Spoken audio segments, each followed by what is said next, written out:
Halo semua, apa kabar? Masih bersama saya, Pascal Andri Rampengan.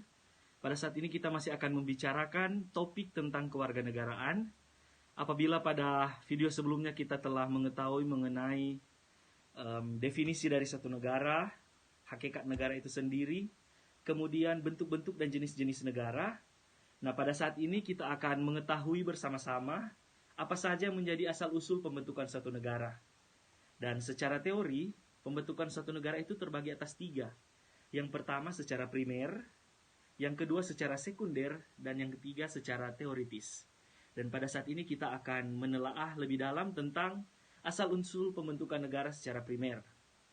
Apa yang menjadi maksud dari asal-usul pembentukan negara secara primer? Jadi secara primer itu negara terbentuk karena adanya keluarga.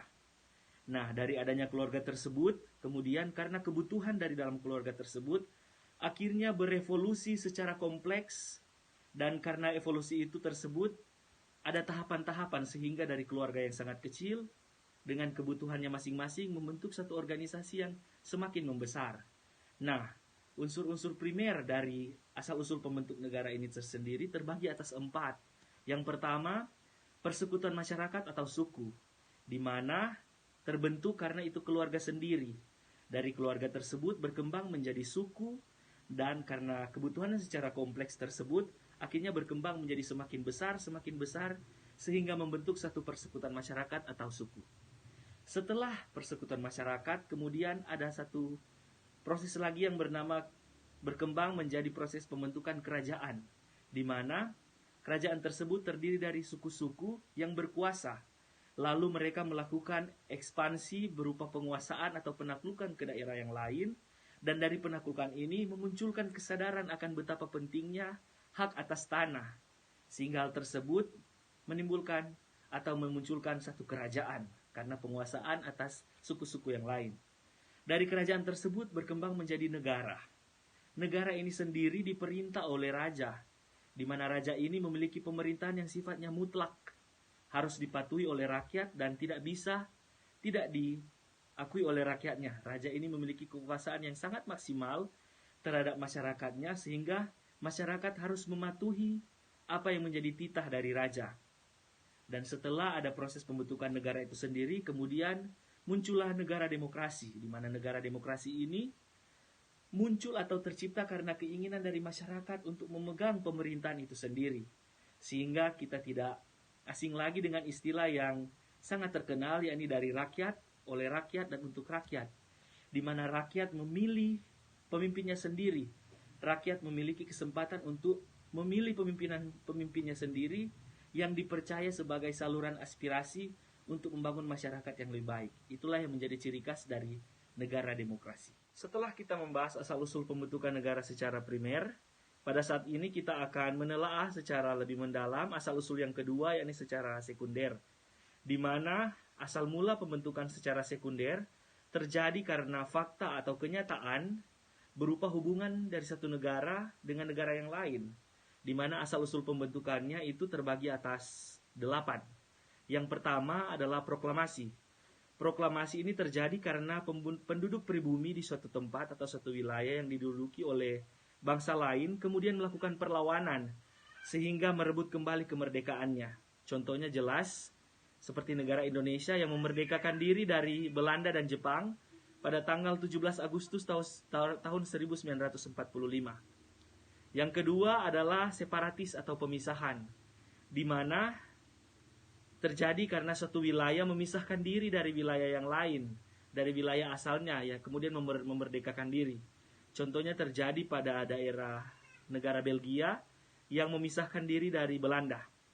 Yang ketiga adalah aneksasi, di mana satu negara berdiri di satu wilayah yang dikuasai oleh bangsa lain tanpa adanya perlawanan dari bangsa sekitarnya.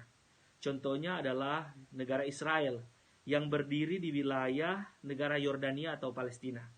Kemudian yang keempat adalah innovation atau pembentukan, di mana negara muncul di suatu negara yang pecah lalu kemudian muncul negara yang baru. Misalnya Kolombia. Negara ini kemudian pecah, lalu memunculkan negara yang baru yang pada saat ini dikenal dengan negara Venezuela. Yang kelima adalah aksesi atau penarikan, di mana terjadi karena bertumbuhnya tanah dari lumpur yang mengeras di satu daerah sungai. Hal ini dapat dilihat dari contoh negara Mesir yang terbentuk di aliran sungai Nil. Kemudian yang keenam adalah cesi atau penyerahan, berupa penyerahan dari satu wilayah karena adanya perjanjian. Jadi satu negara itu diserahkan kepada negara yang lain karena ada satu perjanjian yang mengikatnya. Kemudian yang ketujuh adalah fusi atau peleburan, di mana satu negara kecil di satu wilayah, kemudian karena adanya perjanjian melebur bersama dengan negara-negara bagian yang lain, kemudian membentuk satu negara atau satu wilayah negara. Yang kedelapan adalah okupasi atau pendudukan, di mana terdapat satu wilayah yang tak bertuan, kemudian diduduki oleh sekelompok orang tertentu. Dan yang terakhir adalah pendudukan atas wilayah yang belum ada penduduknya sebelumnya. Dan yang terakhir tentunya adalah asal-usul pembentukan negara secara teoritis. Secara teoritis, ada beberapa unsur yang menjadi faktor penentu pembentukan satu negara. Yang pertama adalah kontrak sosial, di mana negara terjadi karena adanya perjanjian dalam masyarakat. Dan tokoh-tokoh yang menekankan akan asas ini adalah Thomas Hobbes dan John Locke. Dan yang kedua adalah teori kekuasaan, di mana negara yang pertama kali muncul adalah hasil dari dominasi dari komunikasi yang kuat antara satu negara yang kuat dengan negara yang lemah. Di sini negara terbentuk karena adanya kekuatan dari satu negara yang sangat besar terhadap negara yang lebih lemah. Dan teori ini didukung oleh Karl Marx dan Oppenheimer. Dan selanjutnya, pembentukan negara secara ketuhanan, di mana negara dianggap terbentuk karena pengaruh dari kekuatan yang lebih besar, yakni kekuatan dari Tuhan, di mana para tokoh-tokoh percaya bahwa negara terbentuk karena adanya campur tangan dari Tuhan. Dan tokoh-tokoh yang berada di balik teori ini atau konsep ini adalah Agustinus dan Santo Thomas Aquinas. Dan selanjutnya, pembentukan negara secara historis, di mana negara terbentuk dilihat dari teori evolusionistis, bahwa lembaga sosial, kenyataannya menurut teori ini, lembaga sosial itu tidak dibuat tetapi tumbuh karena adanya kebutuhan yang bersifat natural, jadi tumbuh secara alamiah. Dan selanjutnya adalah teori organis, di mana negara dianggap terbentuk secara organis melalui organisme yang hidup atau makhluk hidup, diumpamakan seperti makhluk hidup. Negara bagaikan satu organisme yang hidup seperti makhluk hidup. Kemudian pembentukan negara yang berikutnya adalah secara hukum alam, di mana di sini dikehendaki bahwa negara terbentuk karena adanya kekuatan yang besar dari alam semesta. Dan teori ini didukung oleh Plato dan Aristoteles. Dan yang terakhir, negara terbentuk karena kedudukan dari hukum, yaitu kekuasaan tertinggi dalam suatu negara adalah pada hukum. Hukum itu menjadi pusat atau menjadi dasar, norma dasar dari pembentukan suatu negara.